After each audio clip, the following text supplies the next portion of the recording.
So David Dorsen, who was the #2 lawyer for the Watergate committee back in the day, dropped by today to talk to us both about his book, Moses v. Trump, and about the parallels between Watergate and today. And some of them are pretty surprising. Check it out. Leave your comments, and don't forget to subscribe. To start out with, David Dorsen is on the line with us. He is he's got a new book out. It's called Moses v. Trump. He's an author. He's a legal scholar. And perhaps most consequentially, he was the assistant chief counsel to the Watergate committee, the assistant chief lawyer for the Watergate committee. And David, welcome to the program. Well, thank you very much. Delighted to be on. Thanks for joining us. Just from one author to another here, give us a quick riff on Moses v. Trump. I'm curious about this book you wrote. Well, it's something of a romp, but it's basically a courtroom drama in which Donald Trump is one of the defendants. He was sued for libel, and things, I will say, did not go great for him.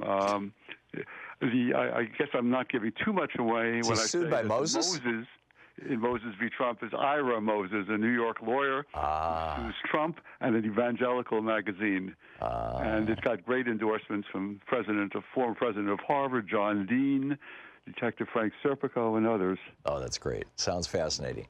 We're talking to David Dorsen. His new book is Moses v. Trump, but you were the assistant chief counsel for the Watergate committee. Who was the chief counsel?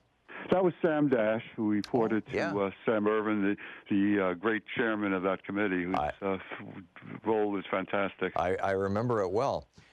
You note that looking at this college scandal that broke yesterday of wealthy people basically in a tax-deductible way, no less. We're all subsidizing this, giving money to nonprofit groups that the vast majority of them are, quote, legitimate. This particular guy was not. He was bribing coaches and test proctors. But you've got that kind of a system, which has been going on for quite some time. In fact, it was a major growth industry. I remember back in the 80s for high school kids, the academies to prep them. And that's right. I think, probably if we're talking about supplemental education, a very, very credible and reasonable thing.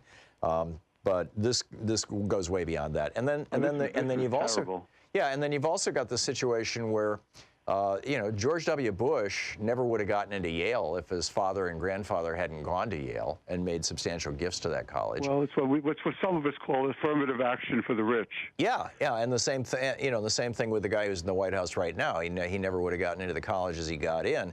He might not have got into any college. Yeah, exactly. And we don't know. I mean, he was going to college back in the 60s when literally there were ads in the local college newspaper for people who were willing to take tests on your behalf or write term papers for you. We had not yet cracked down on that in terms of state and federal laws. I remember it very, very well. So, I'm suspicious of any of this.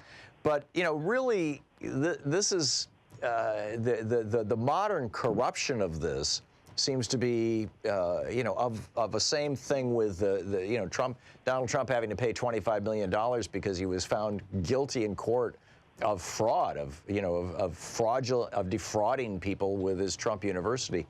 What is this?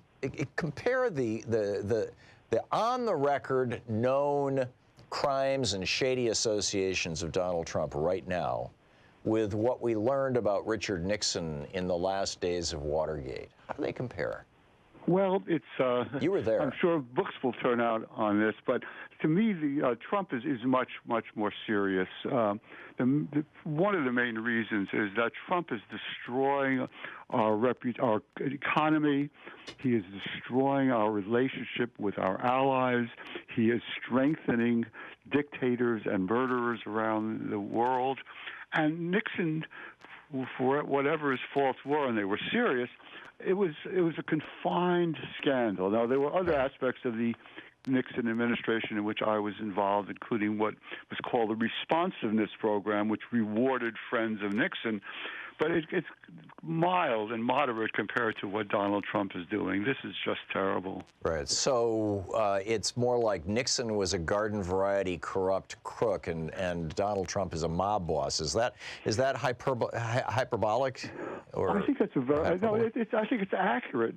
On Nixon, they started calling it a third-rate burglary, which of course it wasn't. But there was a first-rate cover-up. There was a bribery of Howard Hunt and others, and try to intimidate people. But it was the kind of thing that just about any mob or any serious criminal would do, and wouldn't be special. But Trump is doing everything, just fixing everything, lying about everything. It's horrible what's going on now. Yeah.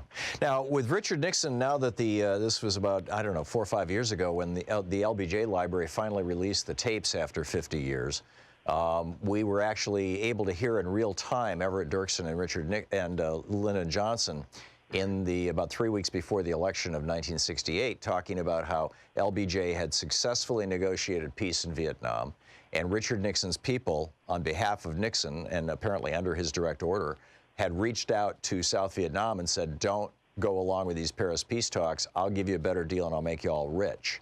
And then, Everett Dirksen reaches out to Nixon and has Nixon call LBJ, and Nixon, of course, denies it. Everett Dirksen knows it's happening and confirms it. This is all on tape. We now know that Richard Nixon committed treason to become president of the United States. And in all probability, the evidence of that, which he knew LBJ had, was what they were looking for in the Watergate break-in. So, here we have Nixon trying to cover up treason. You've got now former President Bani Sadr of Iran, who was elected in August of 1980 on a platform of freeing the hostages, who now lives in the United States, and said to the Christian Science Monitor some years ago, and it's still available, you can still read it, that his government had been approached by the Nixon or by the Reagan campaign, by Bill Casey, who was later made CIA director, specifically saying, if you'll hold on to the hostages until Reagan wins the election, we'll sell you weapons. This became Iran-Contra. All these guys get pardoned. None of these crimes are even, front of mind in most people's minds. To what extent do you think that the Ford's pardon of Nixon, Clinton's unwillingness to, well, for that matter, George H.W. Bush's pardons of Ollie North and Caspar Weinberger and all these people at the express suggestion of Bill Barr, who is now our Attorney General. He was the Attorney General then in '92, which produced these screaming headlines on Christmas Day of '92, cover up alleged in Watergate, and it shut down the Watergate thing. To what extent has that led to this sense of impunity in the White House that we're seeing right now with Trump? Well, frankly, I don't think Trump has the historical background or knowledge to make the connection. I think that was comparatively mild compared to what's going on now, where Trump denounces the FBI, denounces the Justice Department, denounces the intelligence community. Then it was surgical, selective. I happen to have later agreed with Ford's pardon of Nixon, but at the time I was furious. The others, I think, were unjustified. But with Donald Trump, it's a way of life. It's not a selective operation to help a few friends. He is just announcing, in effect, that he will pardon anybody who holds the line. And as I said, he's denouncing and destroying institutions that are essential to democracy, and he's degrading democracy in a way that his predecessors never did. So we're talking with David Dorsen, who is the Assistant Chief Counsel for the Watergate Committee. In your opinion, is impeachment the best option, or is just totally trashing them at the polls, a year and a half from now, the best way to go about this? Well, I think impeachment is not a good option, at least not at present. I think the public wants the government to operate and to get things done, and I think the best plan for the Democrats is to continue investigating, but also to continue passing laws and resolutions so that the people will understand how badly the Trump administration has handled things. One thing that has not been made too much of, and should be, is that for 2 years the Republicans controlled both houses of Congress and the presidency and got nothing done. Yeah. And now Trump is berating the Democrats for not doing what his House of Representatives should have done and Senate should have done. And it's just appalling that Democrats are starting to do things and Trump is trying to stop them.